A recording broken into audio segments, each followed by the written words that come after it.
Assalamualaikum, perkenalkan saya Muhammad Taufik Rashid, calon pegawai negeri sipil dari Biro Administrasi Pembangunan, Sekretariat Daerah Provinsi Maluku Utara.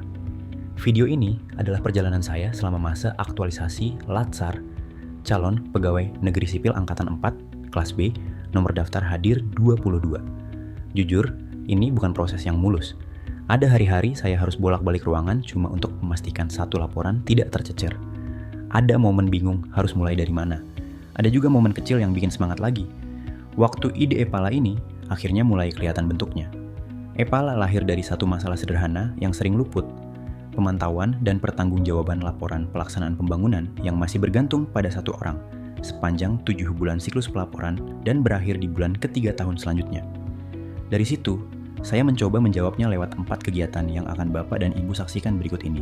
Selamat menyaksikan. Mengawali kegiatan ini dengan konsultasi adalah wujud loyal, agar langkah saya sesuai arah organisasi. Dari situ, saya merancang kebutuhan sistem secara terarah sebagai bentuk kompeten, diselaraskan lewat komunikasi harmonis, pendekatan inovatif yang adaptif, serta kontribusi berbagai pihak secara kolaboratif. Semua saya laporkan transparan sebagai bentuk akuntabel, hingga gagasan ini tumbuh menjadi solusi yang aplikatif dan berorientasi pelayanan. Tahap ini saya mulai dengan merancang tampilan sistem yang mudah digunakan pegawai, wujud berorientasi pelayanan. Menerjemahkan kebutuhan teknis ke desain sederhana mengasah keahlian saya secara kompeten, sembari mengintegrasikan AI sebagai bentuk adaptif. Koordinasi intensif dengan berbagai pihak mengajarkan saya pentingnya kolaboratif, sementara setiap fitur saya pastikan berfungsi dan dapat dipertanggungjawabkan secara akuntabel. Sistem ini pun diuji sistematis sebagai komitmen. Loyal menjaga kualitas, dan seluruh proses ini terjaga lewat hubungan kerja yang harmonis dengan semua pihak. Ini merupakan kegiatan inti. Pada tahap ini, saya memberikan pemahaman jelas kepada pegawai melalui sosialisasi teknis yang mudah dicerna, wujud berorientasi pelayanan. Karena sistem secanggih apapun tidak optimal jika penggunanya belum paham. Menghadapi latar belakang kemampuan digital yang beragam, saya gunakan bahasa sederhana disertai simulasi langsung dan diskusi terbuka, menciptakan suasana kondusif yang mencerminkan harmonis. Saya juga mendokumentasikan progres secara transparan sambil mengoperasikan sistem dengan kemampuan teknis optimal sebagai wujud kompeten.